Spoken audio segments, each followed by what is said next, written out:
जनाब speaker, leader of the opposition. मेहरबानी जनाब स्पीकर। कल पूरे आलम इस्लाम में और पाकिस्तान में नबी करीम सल्लल्लाहु अलैहि वसल्लम के यौम विलादत इंतहाई जोश व खरोश से मनाया जाएगा। और जनाब स्पीकर, नबी करीम को अल्लाह ताला की ज़ात ने आखिरी नबी मुकर्रर किया और इसके बाद कोई नबी नहीं आएगा।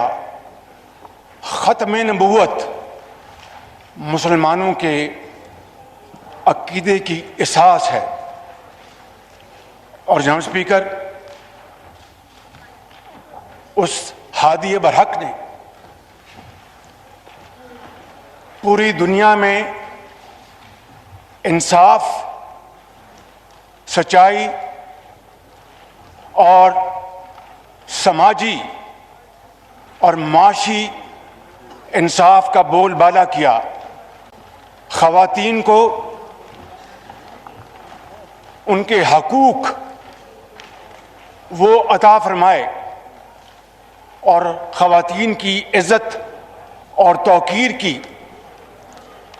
इंतहाई आला तरीके से आपने उस बारे में बयान फरमाया। और रियासत मदीना के हवाले से जनाब स्पीकर, जो इंसाफ का निज़ाम कायम हुआ था, जो गरीब और यतीम के हकूक़ की बात हुई थी, और रियासत मदीना में जनाब स्पीकर कोई भूखा रात को नहीं सोता था। किसी बेवा और यतीम के हक तलफी नहीं होती थी और समाजी और बुनियादी और मुआशी हकूक़ सबको मुहैया थे। जनाब स्पीकर, ये था वो विजन उस हादी बरहक का। और आज जब हम बात करते हैं जनाब स्पीकर रियासत मदीना की, तो वहां पर भूख और इफलास नहीं थी। रियासत मदीना में नाइंसाफ़ी नहीं थी। रियासत मदीना में कमर तोड़ महंगाई नहीं थी। रियासत मदीना में बेरोजगारी नहीं थी। जनाब स्पीकर, हम दिन रात यहां पर सुनते हैं रियासत मदीना का जिक्र। दिल और नो क्रॉस टॉक प्लीज। खौफ से हम कांप उठते हैं कि कहां रियासत मदीना और कहां ऐसी हुकूमत जो कि इस मुल्क के अंदर आज एक भारी बोझ बन चुकी है जनाब स्पीकर। और मैं ये कहूंगा आपको कि इसी फ्लोर पे जनाब स्पीकर हमने कई मर्तबा और टेलीविजन पर भी रियासत मदीना का जिक्र सुना, मगर आप तो मजलूमों महरूमों को प्रोटेक्ट करते थे, उनकी हिफाजत फरमाते थे, यतीमों और गरीबों के मलजा व मावा थे। जनाब स्पीकर, आज हम यहां पर पाकिस्तान के अंदर कमर तोड़ महंगाई हो, और मैंने इसी फ्लोर पर 17 जून को मैंने आपकी खिदमत में ये अर्ज किया था जनाब स्पीकर कि ये बजट जो इस हुकूमत ने पेश किया वो सरासर फ्रॉड पर मबनी था। और मैंने आपको गुजारिश की थी कि ये जो कहते थे कि ये बजट टैक्स फ्री है, मैंने और काश ऐसा ना होता, मैंने गुजारिश की थी कि ये झूठ का पलंदा है और कई मिनी टैक्सेस आएंगे और आवाम के लिए जीना मुश्किल हो जाएगा। जहां स्पीकर, आपको याद है कि 3 दिन किस तरह ट्रेजरी बेंचेस से किताबों की शक्ल में ऑपोजिशन के सरों पर पत्थर मारे गए, गालियां दी गईं और गिरबान पकड़े गए। यहां स्पीकर, रियासत मदीना में तो इस तरह को कुछ सोच भी नहीं सकता था। हर एक को बात करने का पूरा हक हासिल था। और जहां स्पीकर, मैंने ये आपको गुजारिश की थी और मेरी दुआ थी कि I had been proven wrong, लेकिन बदकिस्मती से ऐसा ना हुआ और मिनी बजट के ऊपर मिनी बजट आया। और आज ये बात, ये मौजज़ ऐवान नहीं, पूरा पाकिस्तान बच्चा बच्चा इस बात की गवाही दे रहा है कि ये 74 साल की बदतरीन हुकूमत आई है जिसने अवाम का सांस जीना छीन लिया है। जहां स्पीकर, देखिए, अभी 15 अक्टूबर को, कल 12 रबीउल अव्वल है और 3 दिन पहले रियासत मदीना का दिन रात नाम लेने वाले, उन्होंने फिर महंगाई का एक और सैलाब में आवाम को डुबो दिया है। बिजली फी यूनिट 1.5 अरब रुपए का, 1.5 रुपए का इजाफा। जहां स्पीकर, पेट्रोल, डीजल, मट्टी का तेल 10 से 12 रुपए फी लीटर का इजाफा और बिजली के बिल बिजली बनकर आवाम पर गिर रहे हैं। और फिर ये रियासत मदीना की बात करें जनाब स्पीकर, घी को देख लें, 49 रुपए उसमें इजाफा हुआ। ये 72 घंटे पहले कुकिंग ऑयल को देखें, 110 रुपए का इजाफा हुआ। मैं समझता हूं कि इससे बढ़कर जुल्म की और बात क्या हो सकती है कि जनाब स्पीकर, लाखों लोग आज बेरोजगार हो चुके हैं। गरीब कुंबे से उनके मुंह से नवाला छीना जा चुका है। लोग फाका कशी पर मजबूर हैं जनाब स्पीकर। और मैं आपको गुजारिश करता हूं और आप मुझसे इत्तेफाक फरमाएंगे कि आटा और चीनी और दाल 20,000 रुपए महीना कमाने वाले कुंबे की अप्रोच से बाहर जा चुका है और 20,000 रुपए की तनख्वाह हो और बिजली और गैस का बिल 10,000 रुपए आ जाए, वो किस तरह अपने बच्चों के लिए एक वक्त की रोटी पूरी करेगा? वो किस तरह बीमार बेटी के लिए दवाई लेके आएगा जनाब स्पीकर? और वो किस तरह अपने बच्चों को जिस्म पर सादे कपड़े मुहैया करेगा? जनाब स्पीकर, देखती आंख ने और इन कानों ने इस तरह का महशर 74 साल भी नहीं देखा। और IMF की जो कंडीशनैलिटीज हैं उसको पूरा करने के लिए इन्होंने एड़ी चोटी का जोर लगा दिया। लेकिन कल अखबारात में जनाब स्पीकर आप नजर डालें तो उसमें साफ लिखा है कि IMF अभी भी इनके साथ राजी नहीं हुआ और वो मजीद शिकंजे में लाना चाहता है। ये तो शिकंजे में है ही, पाकिस्तान के 22 करोड़ अवाम को शिकंजे में लाना चाहता है। जनाब स्पीकर, ये तबाही जो पूरे मुल्क में फैल चुकी है, इसका अंजाम क्या होगा? क्या ये तबाही रुक सकेगी या नहीं, ये तो अल्लाह ताला की ज़ात जानती है। लेकिन ये हुकूमत पाकिस्तान को तबाही के दहाने पर ला चुकी है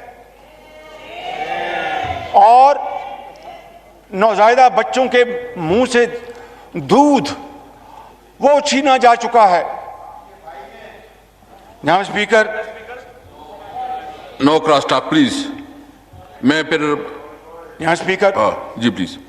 टेलीविजन पर तकारीर में कंटेनर पर खड़े होकर इमरान खान नियाजी साहब ने कहा कि जब बिजली और गैस के बिल में इजाफा होता है तो वो वज़ीर आज़म और हुकूमत चोर है। यहीं पर नहीं, यही नहीं जनाब स्पीकर, और ये भी कहा, यही नहीं जनाब स्पीकर, और ये भी कहा कि अगर डॉलर के मुकाबले में रुपए की कदर 1 रुपया कम हो जाए तो वो हुकूमत और वज़ीर आज़म चोर हैं। जनाब स्पीकर, यही नहीं, ये फरमाया इमरान खान नियाजी साहब ने।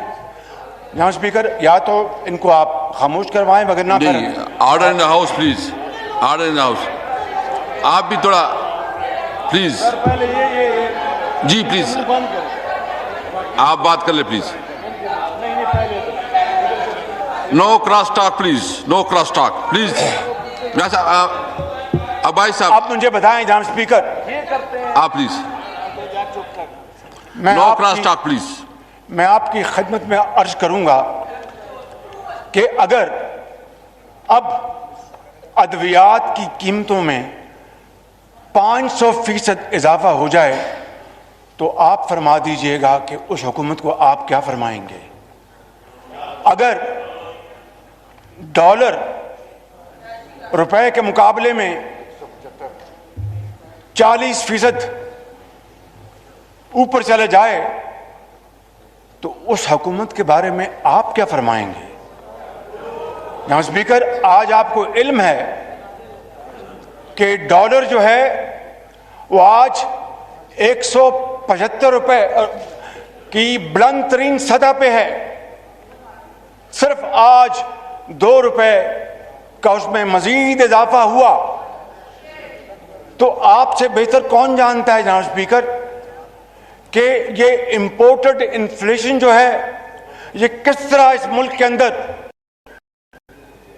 खुदकशियां करवाने का मूजब बन रही है, किस तरह फाका कशी का मूजब बन रही है ये इंपोर्टेड इन्फ्लेशन।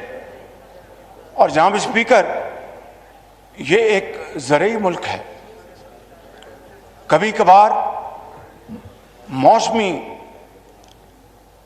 और किसी आफत की वजह से काश्त फसल खराब हो सकती है, लेकिन अमूमन पाकिस्तान के अंदर गंदम, चावल, गन्ना और दूसरी अजनास हमेशा विद सम एक्सेप्शंस वाफर मिकदार में रहीं।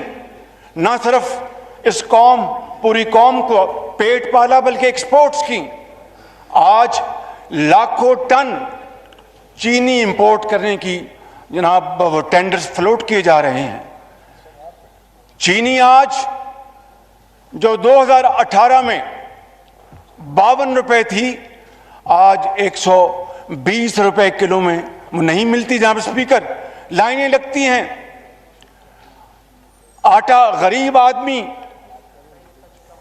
वो रोटी और प्याज और टमाटर के साथ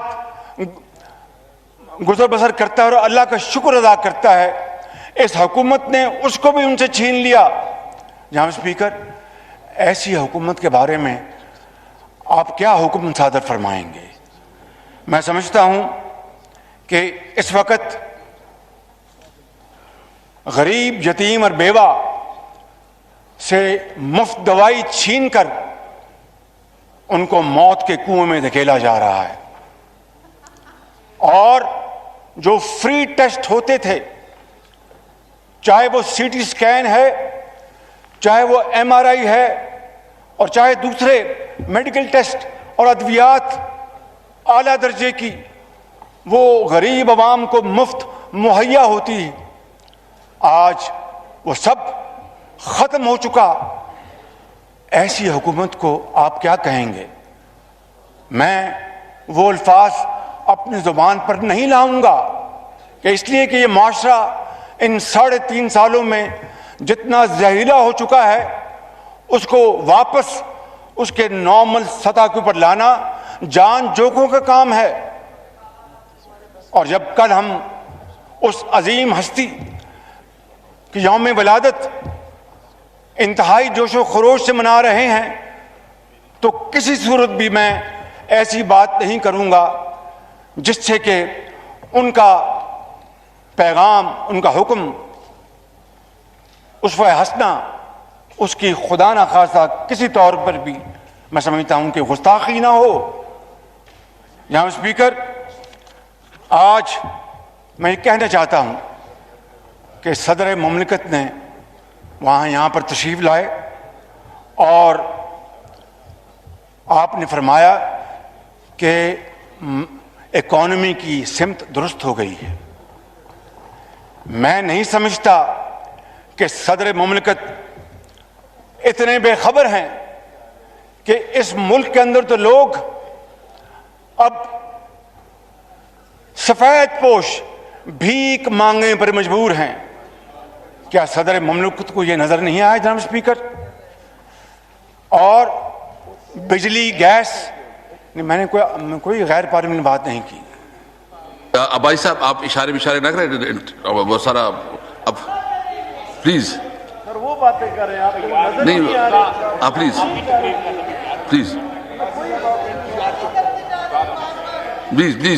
मियां साहब।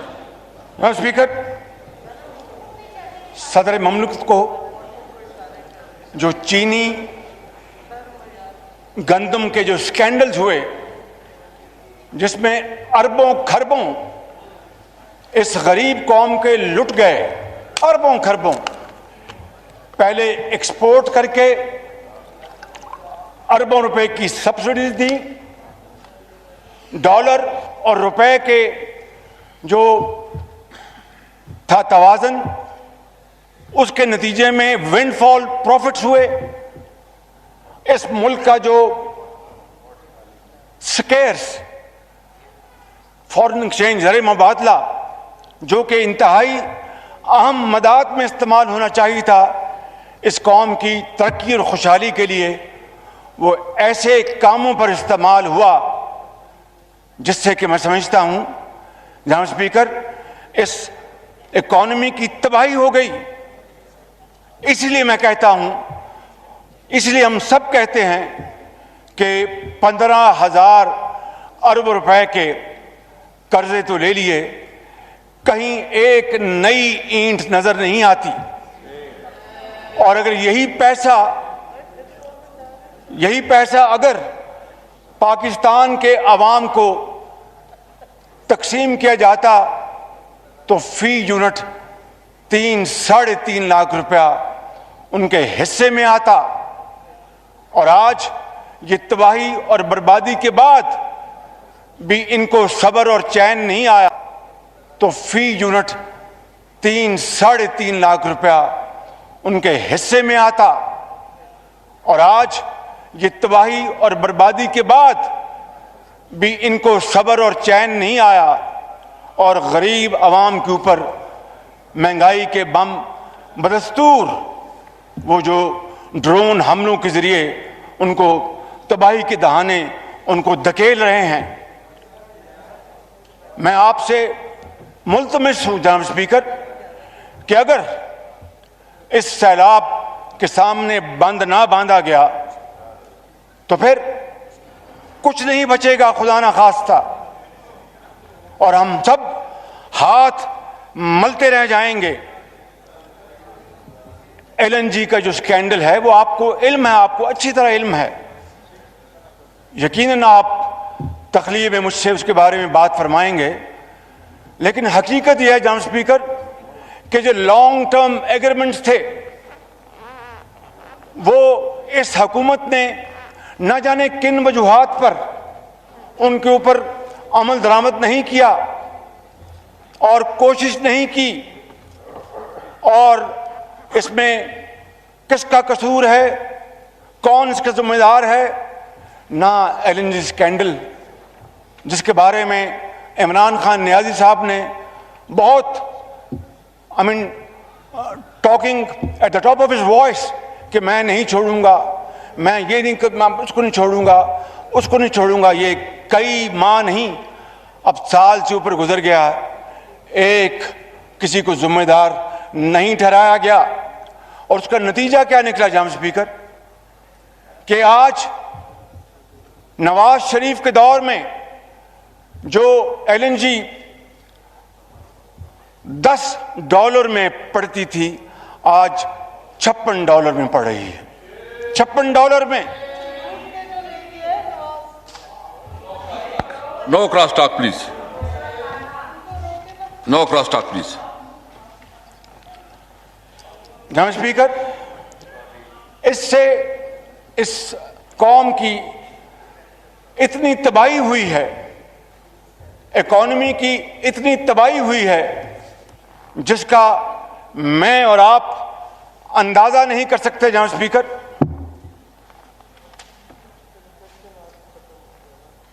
जी प्लीज। मैं गुजारिश कर रहा था लिक्विड नेचुरल गैस के बारे में कि इन्होंने जिस तरह उसको और स्पॉट रेट की तरफ देखते रहे। जब स्पॉट रेट जनाब स्पीकर इंतहाई यानी डर्ट चीप था, पीनट्स, उस वक्त इन्होंने कोई उससे फायदा हासिल करने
जितनी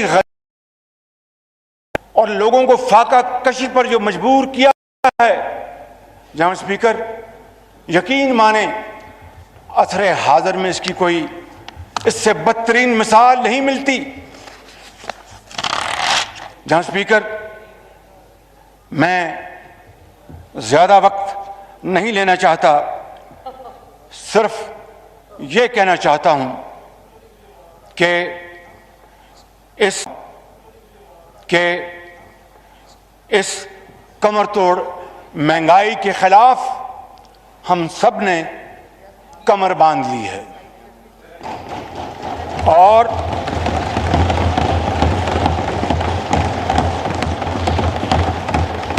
महंगाई और बेरोजगारी से सताई हुई ये कौम सुनामी, महंगाई की सुनामी इस धांधली ज़दा हुकूमत को खसो खाशाक की तरह बहा ले जाएगी इंशाअल्लाह। और हम उस वक्त तक चैन से नहीं बैठेंगे जब पाकिस्तान के कोने कोने में जाकर हम आवाम की जो मुसीबतें हैं, तकालीफ हैं, मुश्किलात हैं, उनको हम उनकी आवाज़ नहीं बन जाते।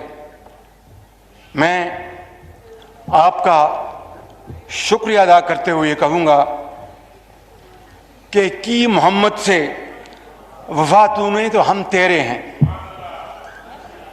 की मोहम्मद से वफा तूने तो हम तेरे हैं, ये जहां चीज है क्या लौह कलम तेरे।